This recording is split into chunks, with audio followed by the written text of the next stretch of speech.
사람은 세상을 사는 동안에 여러 가지 질문을 하면서 삽니다. 여러분도 각자의 질문이 있습니다. 여러분 현재의 질문은 뭐가 있습니까? 하나님께 또 사람에게 자신에게 질문을 하지 않으면 의미가 없는 인생이죠. 학생도 질문을 잘하는 학생이 공부를 잘한다고 그럽니다.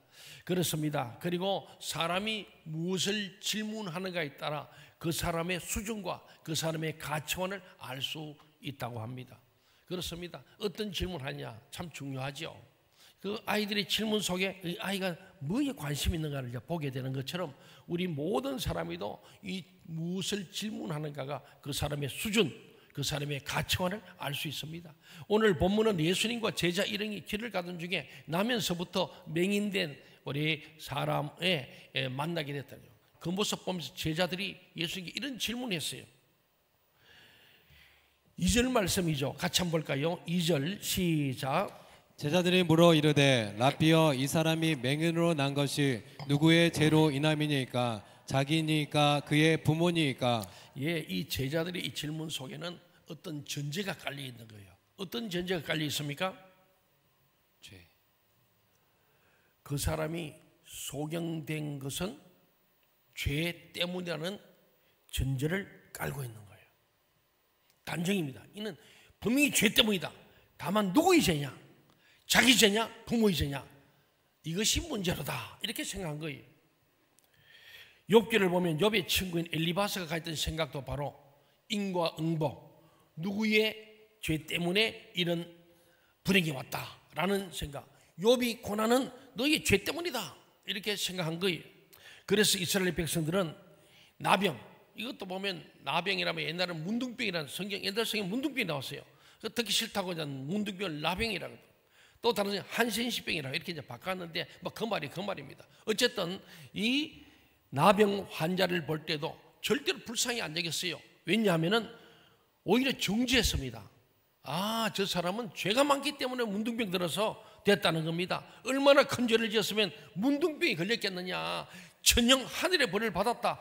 그러면서 오히려 핍박하고 동네 쫓아내버린 거예요. 현재의 모든 모습들은 과거의 뿌리를 두고 있다는 생각이 그 당시, 지금도 우리들에게도 그런 게 있어요. 누가 어려움을 겪어도 아, 그 사람 뭔가 죄가 많은가 보다 이렇게 생각하는 분들이 계세요. 뭐 그 죄 지어가지고 그것 때문에 저렇게 불행하게 되었다, 이렇게 우리가 인과응보로 생각하고 있는데, 그래서 제자들도 똑같아요. 오늘 저 남에서 맹인된 사람 분명히 뭔가 있는데 부모 죄이든지 아니면 자기 죄 때문일 거야. 예수님 누구죠?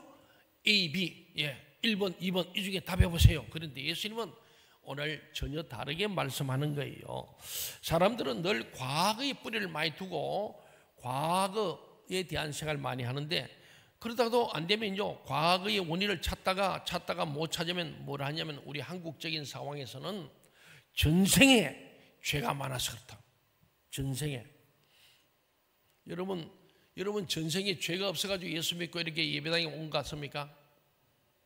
여러분 전생에 뭐였어요? 뱀이었어요? 쥐였어요? 전생에 뭐였죠? 이게 이제 소위 불교의 윤회설과 관련되지 않습니까? 이제 이런 전생의 어떤 문제라는 그들의 전제를 갖고 있는데, 윤회적 사고라는 것은 바로 과거 지향적인 사고의 결정체예요. 뭐가 잘 이해가 안 되면 전생에 뭐 있구나 하고 회피하면서 그대로 사람들이 그냥 생각해버리는 그런 경향이 있다는 겁니다. 그런데 이 성경은 윤회적인 과거 지향적 사고의 결정체가 아니라 바로 이 율법주의라고 하는 율법주의와 같은 맥락에 있는 이 윤회적 사고, 율법주의도 같은 맥락에 있는 거예요. 그래서 예수 율법주의를 비판하신 겁니다. 모든 원인을 과거에서 찾기 때문에 하나님의 은혜와 하나님의 능력이 들었을 자리가 전혀 없는 것. 그렇죠? 과거에 내가 전생에 어떻게 살았느냐, 과거에 어떤 일을 했냐, 죄를 지었냐 안 지었냐에 따라서 현재의 내가 있다고 생각하니 그게 무슨 하나님의 은혜가 필요하고 하나님 능력이 들어갈 자리가 없는 것. 그게 바로 율법주의, 그게 윤회적 사고라는 거예요. 그래서 무엇인가를 조금 이루고 나면 교만해지는 거예요. 내가 잘했어. 또 이루지 못하고 환난 가운데 빠지면 절망해버리는 거예요. 아, 나는 구제불능이구나. 그럽니다. 사랑하는 여러분, 그러나 현재의 고난은 미래의 소망이라고 오늘 예수님 말씀합니다. 아멘. 한번 따라합시다. 현재의 고난은 미래의 소망입니다. 미래의 소망입니다. 예수님께서는 제자들의 질문에 이렇게 대답하십니다. 우리 3절을 같이 한번 읽어봅시다. 시작. 예수께서 대답하시되 이 사람이나 그의 부모의 죄로 인한 것이 아니라 그에게서 하나님이 하시는 일을 나타내고자 하심이라. 예. 고난의 목적이 무엇이라고 합니까? 왜 소경이 되었다고요? 하나님이 하신 일을 나타내고자 하십니다. 오늘 설교 제목이 뭐예요? 하나님이 하시는 일. 하나님이 하시고자 하는 일. 하나님 의도적으로 목적을 가지고 전략적으로 소경도 암 환자도 있다는 거예요. 하나님이 하신 일을 나타낸다는 말은 무슨 의미입니까? 그 사람의 고난이 과거적인 것이 아니라 미래적이라는 것이라요. 미래적인 것이 하나님이 하시고자 앞으로 할 일, 하시는 일이 미래적인 것입니다. 오늘의 고통의 원인이 과거에 있는 것이 아니라 미래에 있다는 뜻입니다.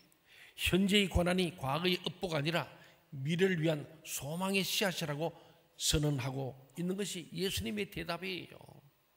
제자들은 누구의 죄입니까? 자신의 죄입니까? 부모의 죄입니까? 이렇게 질문했는데 예수님은 자기 죄도 아니고 부모 죄도 아니야. 이것은 하나님이 앞으로 하시고자 하는 일을 위해서 그는 앞을 보지 못하는 것이다. 이것이 바로 기독교와 타종교의 차이예요. 아멘.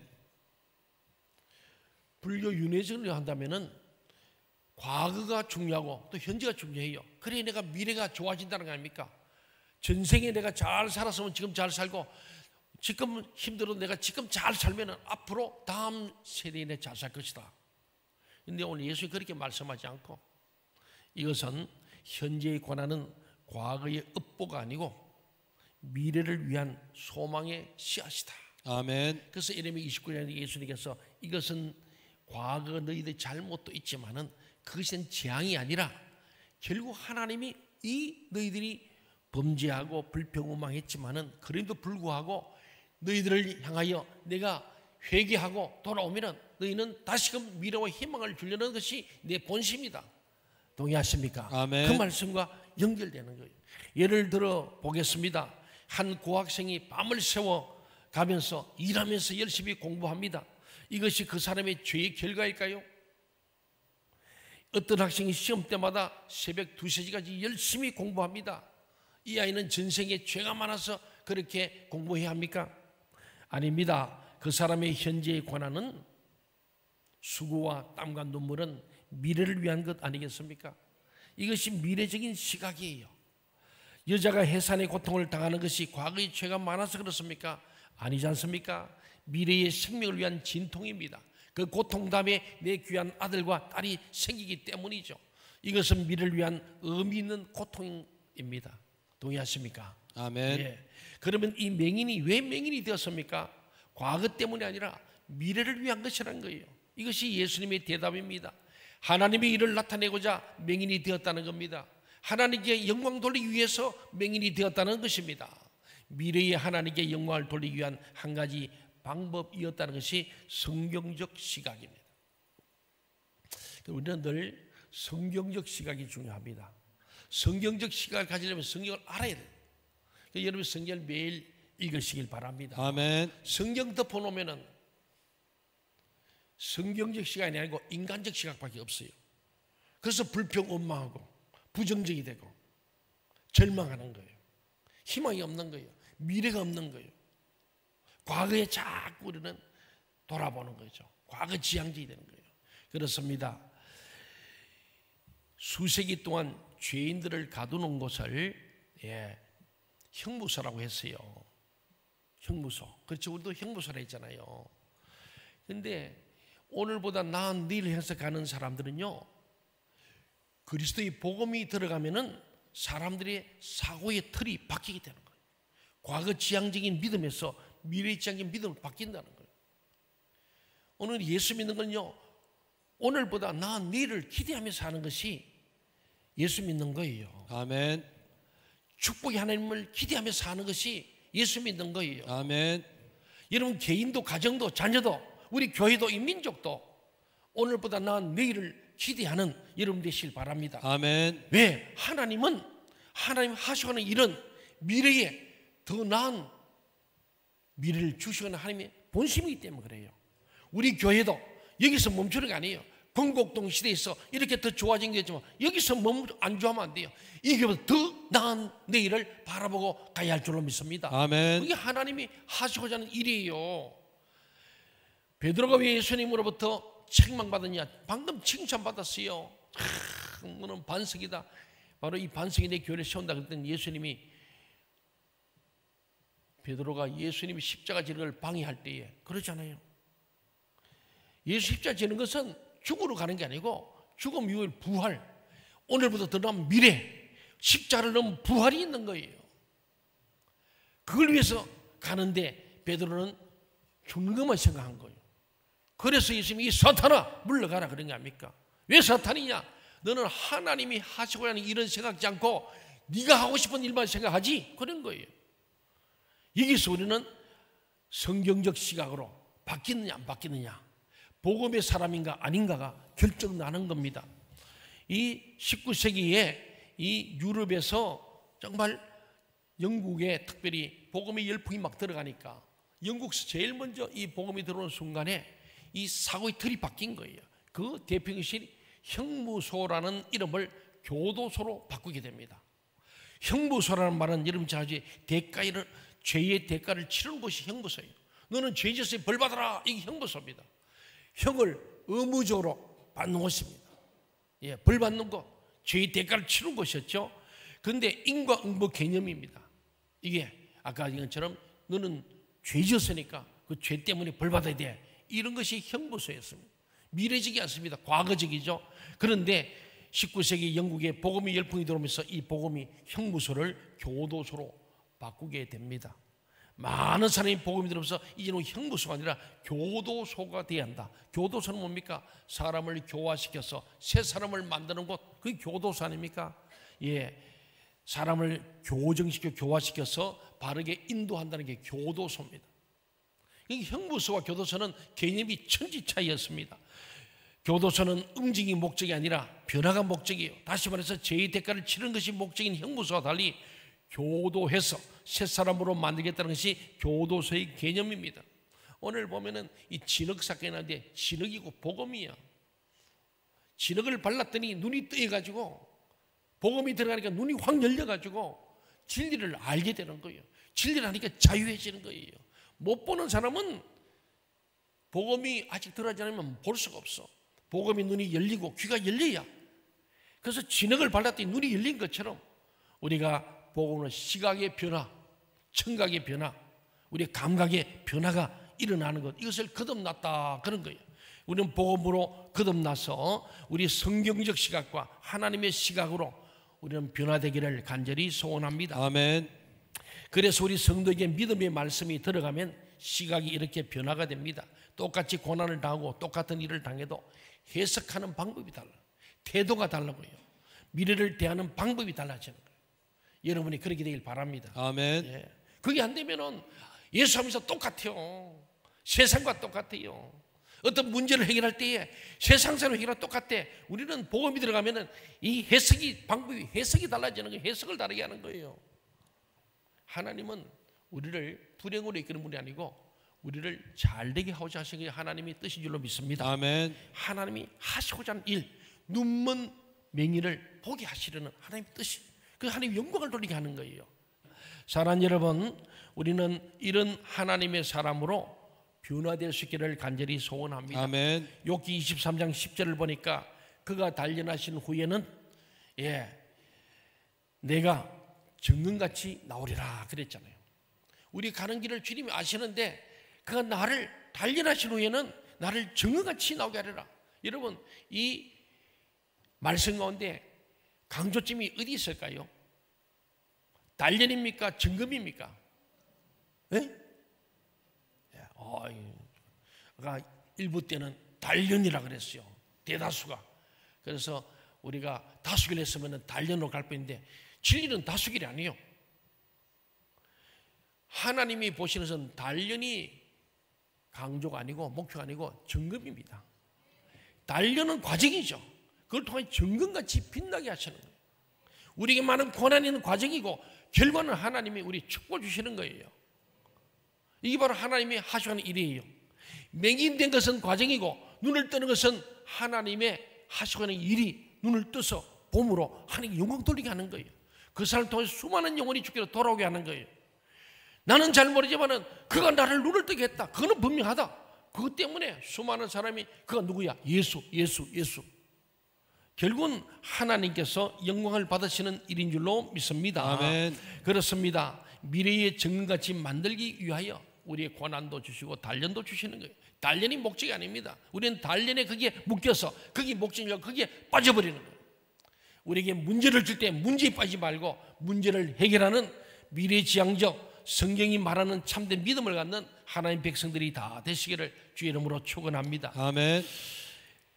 더 나아가 보면은 미래지향적인 삶의 자세가 참 중요합니다. 한번 따라합시다. 미래지향적인 삶을 살자. 네.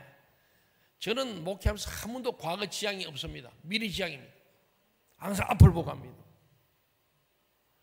저는 우리 교회는 주님의 명령대로 땅까지 정인되어야 합니다. 아멘. 온 천하 만민이 예수 믿을 때까지 복음을 전해야 합니다. 아멘. 그러면 교회는 계속 부흥되는 것이 정상입니다. 그게 하나님 뜻이에요. 아멘. 이 말하면 됐다가 아니에요. 현실 안주는 망하는 거예요. 미래지향적인 삶을 사는 사람은 개인도 가정도 기업도 교회도 나라도 민족도 사는 거예요. 대통령이 될 사람은 미래지향되지 과거지향이라면 안 됩니다. 저는 그럽니다. 다른 후보 흠내고 막 깎아내려가지고 되는 사람 못 봤어요. 지도자는 네거티브에 능하는 사람은 희망 없어요. 과거지향적인 과거 얘기지 않습니까? 미래지향이 됩니다.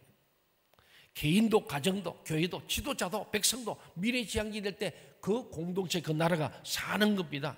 그렇습니다. 미래지향적인 사람들은 어떤 자세로 세상을 살아갑니까? 세 가지로 저는 말씀드리고자 합니다. 결론적입니다. 첫째로 아무리 큰 고난이 온다고 할지라도 낙심치 않고 소망을 가지고 살아갑니다. 동의하십니까? 아멘. 미래지향적인 사람은 아무리 큰 고난이 온다 할지라도 어려운 문제가 왔다 낙심하지 않습니다. 소망을 가지고 살아가는 거예요. 로마서 8장 28절을 보면은 그러잖아요. 우리가 알거니와 하나님을 사랑한 자, 곧 그 뜻대로 부르심을 입은 자는 모든 것이 합력하여 어떻게 선을 이루느니라. 하나님을 사랑하는 사람은 하나님 뜻대로 부르심을 입은 자고 그 사람을 통하여 하나님이 하시고자 하는 일을 이루기 때문에 모든 것이 합력하여 선을 이룰 줄 믿습니다. 아멘. 하나님을 사랑하고 하나님 뜻대로 부르심을 받았으니까 그 사람을 통하여 하나님이 하시고 하는 일을 통하여 선을 이룰 수밖에 없죠. 결론은 버킹검이랍니다. 현실이 끝이 아니라 현실은 미래를 향하여 나아가는 디딤돌이라는 것입니다. 그래서 현재의 고난 중에도 낙심치 않고 소망 가운데 미래를 바라보게 됩니다. 이것이 성도의 시각, 크리스찬의 시각, 믿는 자의 시각, 복음의 사람의 시각입니다. 오늘의 고통을 내일의 자산으로 삼으시기를 바랍니다. 아멘. 두 번째로 과거의 경험에 머물지 않습니다. 과거 경험, 과거 뭐 잘한 거 거기에 머물지 않습니다. 과거의 감옥에 갇혀 있지 마시기 바랍니다. 아멘. 과거에 못했던 것을 이제는 할 수 있습니다. 과거에 모르던 것을 이제는 알 수 있습니다. 왜 그렇습니까? 내게 능력 주시면서 모든 것을 할 수 있기 때문입니다. 내게 능력 주셔서 모든 것을 할 수 있느니라. 아멘. 이게 믿음 아니겠어요? 이것이 세상과 다른 거예요. 교회는 세상적 사고로 가지면 망합니다. 전에는 몰랐던 걸 이제는 알게 되고 전에 못한 걸 이제는 할 수 있는 게 왜? 내게 능력 주시면 모든 게 가능하기 때문입니다. 아멘. 그게 교회가 믿음의 공동체, 소망의 공동체, 사랑의 공동체라는 뜻 아니겠습니까? 그렇습니다. 그래서 미래지향적인 시각을 가지고 사는 사람들은 했던 것을 또 하는 사람들이 아닙니다. 자신이 전혀 경험해보지 못했던 일들, 자신이 감당하지 못했던 큰 일도 두려워하지 않습니다. 미래를 정복하는 하나님의 능력이 우리에게 있기 때문입니다. 그래서 미래지향적인 사람과 과거지향적인 사람은 비교하는 것이 다릅니다. 미래지향적인 믿음의 사람들은 과거와 비교하지 않고 미래와 비교하는 거예요. 하나님의 약속과 비교하는 거예요. 하나님은 이렇게 말씀했지 않습니까? 그러므로 우리에게 이것을 이루어 주옵소서. 할 수 있겠니 무슨 말이냐? 믿는 자에게 능치 못함이 없다고 하나님 약속 있지 않습니까? 그 약속과 현재를 가지고 하나님 앞에 미어 달려. 그게 미래지향적인 거예요. 그렇습니다. 사랑하는 여러분, 과거와 비교하는 것이 아니라 미래와 비교하는 하나님의 백성들이 되시길 바랍니다. 아멘. 그래 여러분이 아름다운 삶, 복된 삶, 승리하는 사람, 기적의 삶을 살 줄로 믿습니다. 아멘. 세 번째는 순종해야 합니다. 미래를 바라보는 사람의 현재의 모습은 순종이에요. 순종에서 말짝 도루묵이에요. 다 할지라도 마지막은 순종입니다. 그 전에 하나님께 기도로 묻고 말씀을 듣고 성령으로 순종하자. 하나님의 기도로 묻고 말씀을 들었어. 그것도 순종 안 하면 말짝 도루묵이에요. 성령으로 순종해야 결과가 나오는 거예요. 그렇습니다. 예수님께서 여러 이적들을 많이 행했습니다. 그런데 오늘 보면 요한복음 9장에 나오는 가장 어려운 이적이 있어요. 예수님이 어떻게 고쳤습니까? 오늘 이 맹인을 진흙에다 침을 발라서 이겼다고 합니다. 그러니까 침이 좀 많았겠어요. 흙에다가 침을 뱉어가지고 진흙, 찐득한 흙으로 만들 정도면은 침을 많이 뱉었겠죠. 그걸 눈에다 발랐어요. 그리고서는 가서 씻으러 갑니다. 우리 같으면 순종할 수 있겠습니까? 아니, 많은 방법 중에 더러운 방법을 하냐고 어쩌면 불편할지 몰라요. 나만 장군도 요단강에서 7번 목욕회를 했더니 중간에 불평하다가 갈 뻔했잖아요.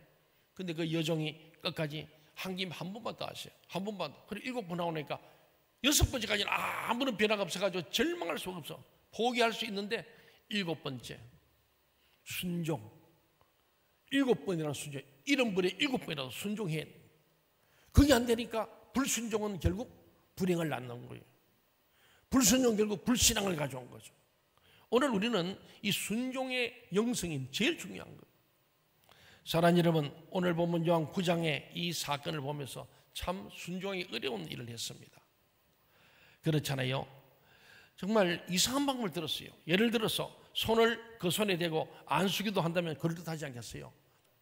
그러니까 이게 그냥 눈에 대고 안수했다면 충분히 뭐 할렐루야죠. 아니면 주님 말씀으로 맹인아 눈을 뜨라 이래서 눈을 탁 떴다. 이런 방법을 쓰면 되잖아요. 근데 굳이 힘을 뱉다가 진흙에다 이겨가지고 발랐다. 무엇 때문인가? 이 맹인의 순종을 보신 거죠. 말씀으로 성에게 그냥 눈 뜨라 하면은 좋았을 텐데 오늘 본문은 도대체가 순종하기 참 거북한 방법으로 예수님께서 병자를 고치십니다. 그런데 그 맹인이 어떻게 합니까? 믿고 순종했습니다. 믿고 순종했어요. 아멘. 안 했으면 평생 맹인으로 사는 거죠. 우리 교회도 마찬가지고 여러분 개인도 그렇고 우리 나라도 마찬가지입니다. 믿음이 중요합니다. 아멘. 순종이 중요한 거예요. 아멘. 그게 안 되면은 희망이 없어요. 그랬더니 눈을 뜨게 되었잖아요. 중요한 것이 이겁니다. 왜 우리의 삶 가운데 이적이 나타나지 않습니까? 이것 따지고 저것 따지고 순종하셨기 때문입니다. 결국 하나님의 교회는 교인 숫자가 문제가 아닙니다. 말씀 그대로 순종하는 사람 100명만 나오면은 세상을 뒤엎을 수 있습니다. 말씀이라고 하면 목숨 걸고 그대로 하는 사람이 나오면은 10,000명이 못할 도 그 한 사람을 통해서 할 수 있습니다. 문제가 무엇입니까? 순종하지 않는다는 것입니다.